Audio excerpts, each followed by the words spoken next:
Alô, amigos e amigas, esse é o programa Cidadania, que hoje vai focalizar o Dia Internacional da Mulher.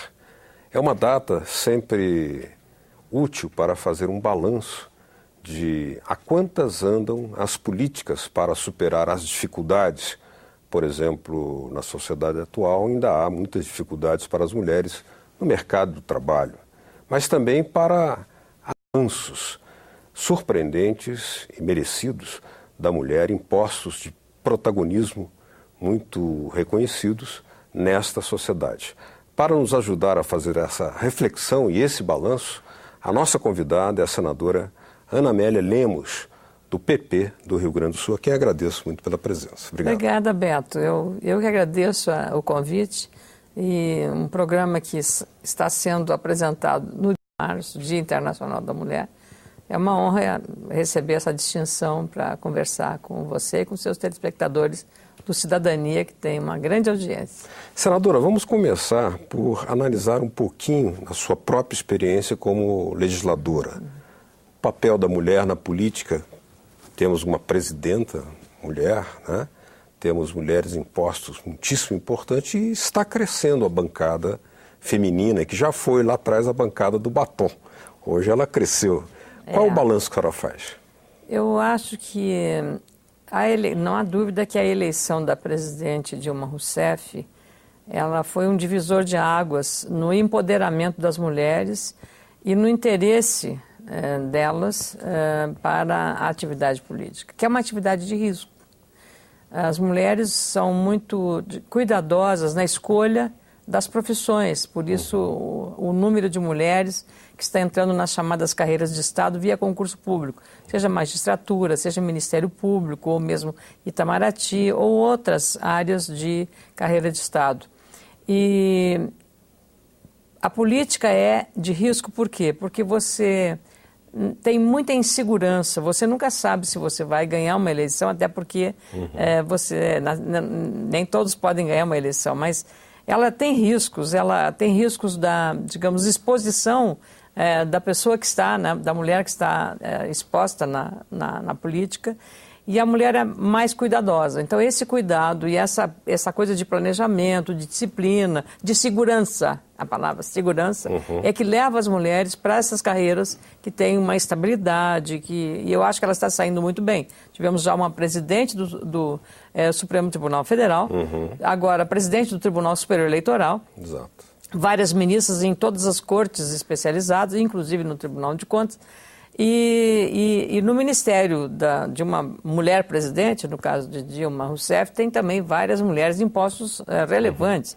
Eu cito o caso de uma colega, né, que é a ministra Gleisi Hoffmann, de outra colega, Marta Suplicy, no Ministério da Cultura, e da própria Ideli Salvati, que foi senadora também, que é a articuladora política do governo, e tantas outras que dão uma colaboração extremamente relevante à presidente da República.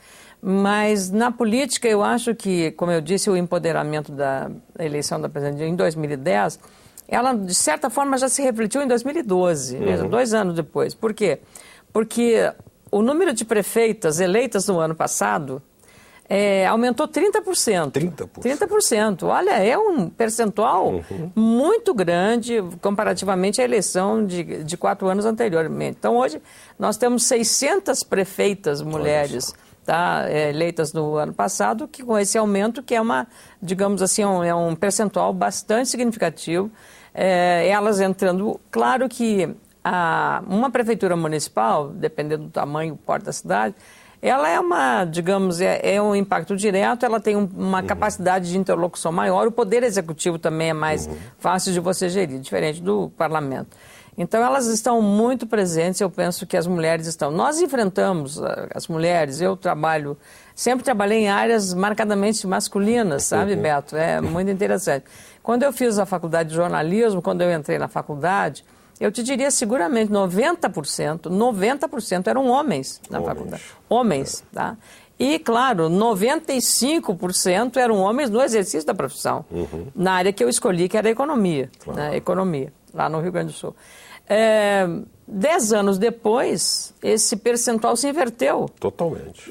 Não, em 10 anos, quer dizer, apenas uma década. Então, as faculdades de comunicação, 90% eram mulheres e 10% homens. E quando eu cheguei em Brasília para trabalhar como jornalista em 79, digamos, os grandes comentaristas, as redações na área de economia era também 90% homem. Política e economia era homem 90%. Menos de 10 anos depois, hoje você vê aí todas as jornalistas, né? Mira Leitão na economia, vê Dora Kramer, vê Eliane Cantanhede, você vê as mulheres tendo o protagonismo, né, muito mais acentuado e definidor, né, no setor da comunicação. Que é isso, a Cristiana Lobo, aí, tantos outros, né, para fazer, né? O Alexandre Garcia que se cuide, né? Beto Almeida que se cuide, né? Não, a gente convive exatamente. Então, só para fazer uma brincadeira, mas é para ver que... E hoje você vê na área da medicina, da engenharia, né? Tantas coisas. A construção civil, você não imaginava que a mulher hoje tivesse... E ela vai para aqueles setores da construção civil, no caso, que são os de acabamento, as coisas que são mais de detalhes, que exige, né, um cuidado Postos maior. Militares também, mulheres, hoje, né? A entrada das mulheres no Exército, comandante, exatamente, uma maravilha. Na própria Brigada Militar do Rio Grande do Sul também. Então, isso dá uma... É o tal empoderamento, e eu acho muito positivo. Só mas que... persiste ainda problemas existe, na área, né? A questão de salários. Claro. A diferença ainda é muito sensível, né? O problema maior para mim ainda, Beto, eu penso que é a questão da violência contra a mulher. Eu acho que esse é um mal, é uma chaga, é uma coisa violenta, muito séria, e lamentavelmente é um fenômeno que não é só nosso brasileiro, né? Verdade. Hoje você está vendo o julgamento aí do Bruno, né, do goleiro do Flamengo, com o assassinato, né, horrível, e ver das declarações da mãe da Elisa Samúdio, né? Então, não vamos examinar o mérito de que foi uma relação complicada e tal, mas isso não justifica a violência. Ou aquela moça que o marido matou no shopping aqui em Brasília, esfaqueada, né? É uma violência injustificada, o ciúme, o desamor. E aí o pior é que o Estado, né, com seus agentes, ele não está funcionando adequadamente, porque nesse caso, como aquele caso rumoroso lá de Minas Gerais, da cabeleireira, que o marido chegou, foi filmado inclusive pelas câmeras, e chegou e atirou na mulher, matou a mulher no seu trabalho, no seu ambiente de trabalho. Qual que a senhora acha que deve ser o papel do esses Estado? Casos, a própria novela está fazendo um pouco isso, Salve Jorge, com a história da separação, que o pai disputa com a mãe a guarda da filha, né? Em que ele faz tudo assim para fazer um jogo, que é um problema sério. Eu acho que o Estado falha quando... Tem um lance do tráfico de mulheres. Esse é outro caso também. E esse também é grave. Que é uma violência, né, também. E a exploração, né? Como escravas. Organizado. Tudo, é uma coisa absurda. Então, mas nesse caso, falha os agentes do Estado falham porque essa jovem que morreu assassinada a facadas, ela foi à delegacia, ela fez as denúncias todas e tal. Então é nesse ponto que eu acho... Depois ela retirou a queixa. Aí esse problema... Mas a lei hoje não permite. A queixa está lá feita, não tem mais a retirada. Eu tenho uma curiosidade, senadora, no trabalho legislativo, né? Porque houve um tempo, nós vimos aqui, colhemos o depoimento da primeira senadora, que ela dava uma explicação, 79, é verdade, dava uma explicação banal, assim, a tal ponto não se previa a participação das mulheres que não havia sequer o toalete para as mulheres. Hoje, o protagonismo das senadoras mulheres, das deputadas, enfim... O Senado está melhor do que a Câmara percentualmente, né? Nós somos 81 senadores, são 12% mulheres, né? 12%. Então, tomara que seja 30% logo, né? E na Câmara não temos nem 10%, né? Deve ser 8%, porque são 47 deputadas mulheres para 513 deputados, né, no conjunto, homens e mulheres. É muito pequeno. Então, devia ser, no mínimo, para ser 10%, deveria ser 51 mulheres, são 47. A senhora acha que o sistema de cotas nas candidaturas, aquelas cotas de 30%, não tem funcionado bem? É um problema mais... Todos os partidos são obrigados pela lei, mas é como eu lhe disse, a política ela é digamos, insegurança, né? a mulher não vai diminuir. Então, cada vez que ela vê essas coisas de escândalo, essa coisa toda, ela fica reticente, né? E você ter desempenho, você precisa se dedicar bastante, né? Em relação ao mandato e requer também abrir mão de muitas coisas. Eu estou com a pele toda arrebentada por estresse de trabalho. Então, você paga com a saúde, você paga com sair da família, né? A mulher casada, a mulher que tem uma profissão liberal, uma advogada, ou uma dentista, uma médica, por que ela vai sair dessa atividade dela, que ela está bem para ir para a política? Claro. Né? Então, são pessoas porque para você entrar uma líder mesmo em outras áreas, líderes comunitárias, mas elas pensam muito mais na hora de escolha, porque ela é como eu disse, de alto risco. Política de alto risco, nessa medida, né, que você tem que abrir mão de muitas coisas e nem sempre, digamos, há um reconhecimento da relevância do trabalho e do apoio que a pessoa que está lá fazendo aquilo deve receber e merece receber. E às vezes há uma crítica e a mulher, às vezes, ela fica muito, digamos, suscetível a esse processo, né? Então, teria que ter casca grossa, como às vezes eu digo, né? Casca grossa para aguentar um pouco o tirão, porque não é fácil, né? Eu brinco às vezes, eu era feliz e não sabia, Beto. Tem um aspecto... Eu era feliz e não sabia. Ataúfo Alves.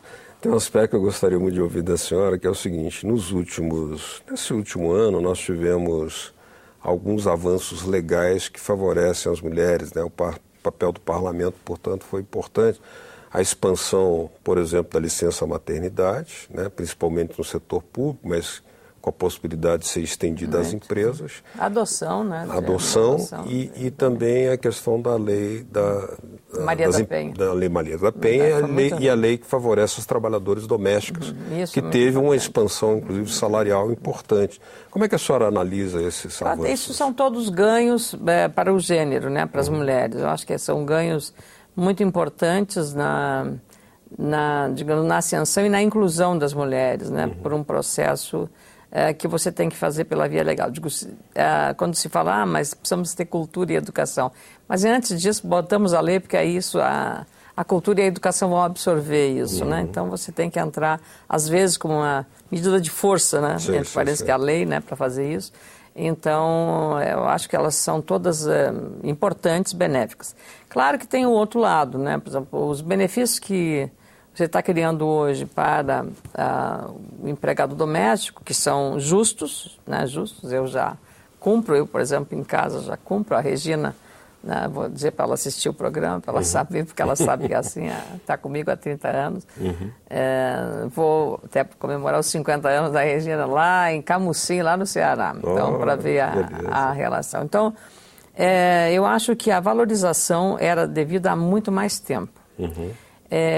Nós que trabalhamos temos uma dependência, né, muito grande, precisamos muito de um respaldo de segurança em casa, né? Saber com quem ficam. Eu não tenho filhos, mas as mulheres que têm filhos, com quem ficam os filhos pequenos, menores, quando vêm para o trabalho, ou, né, sejam no parlamento ou em outras atividades.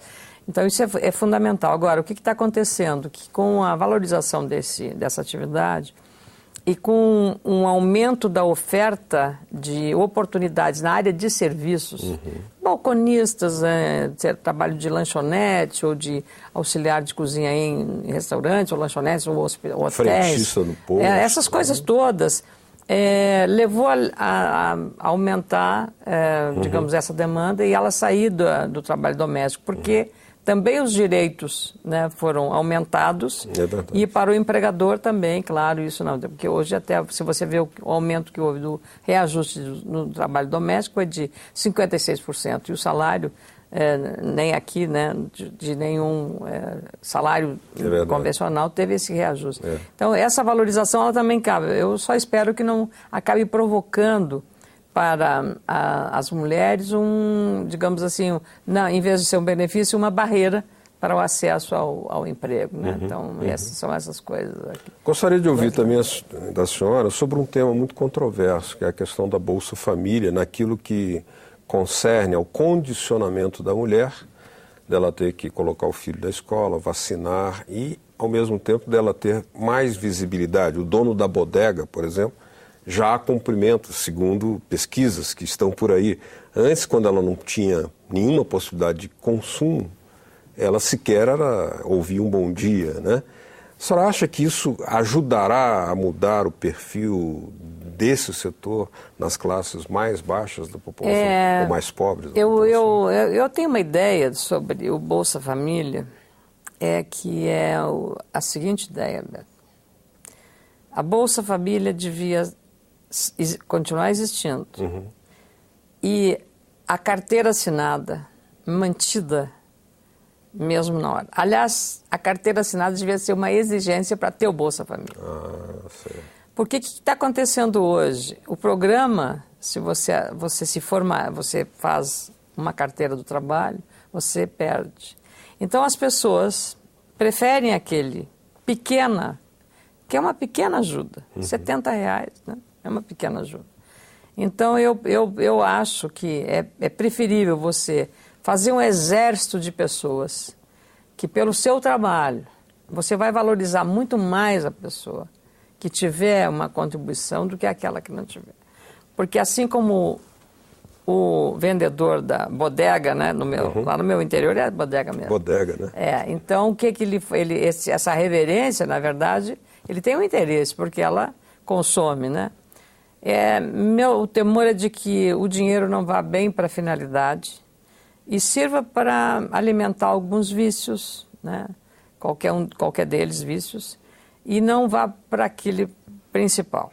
Isso eu estou falando da exceção, claro que a regra todo mundo aplica, todo mundo tem cuidado e tal, mas penso que seria conveniente que fosse uma condição de carteira assinada no trabalho das pessoas.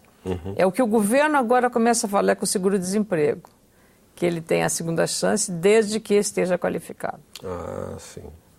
Acabou fazendo uma indústria. Nós temos lamentavelmente, a cultura. Et la lei, et la trampa, né? Que você faz, claro. E aí você faz. Eu tenho históricos de pessoas, aqui em Brasília, nem vou dizer o lugar, mas é bem próximo da gente, que o marido coloca a mulher como empregada e ela não trabalha, só na fachada, né? Sim.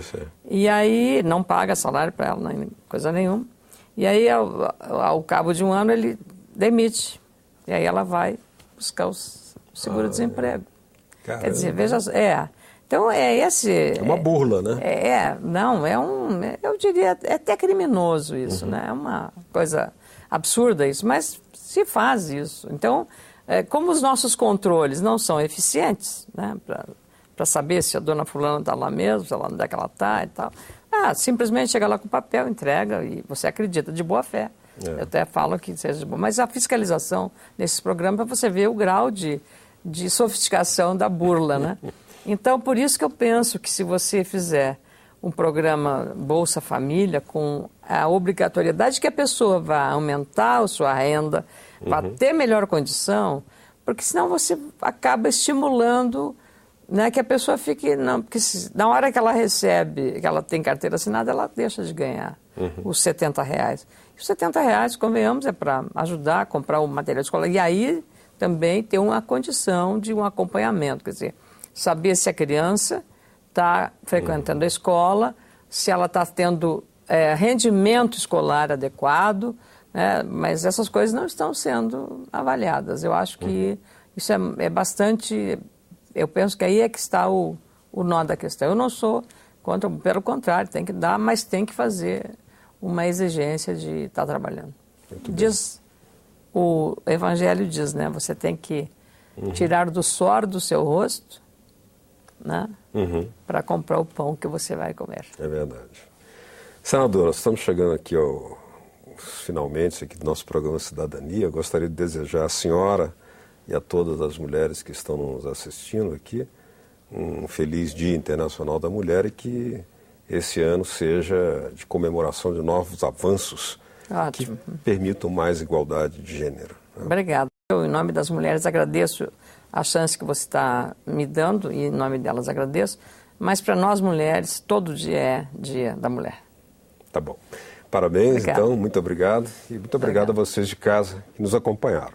Caso queiram baixar esse ou outro programa aqui da TV Senado, olha aí na telinha uma forma de fazê-lo. www.senado.leg.br/TV. Obrigado mesmo pela sua audiência. Até o próximo Cidadania. Tchau.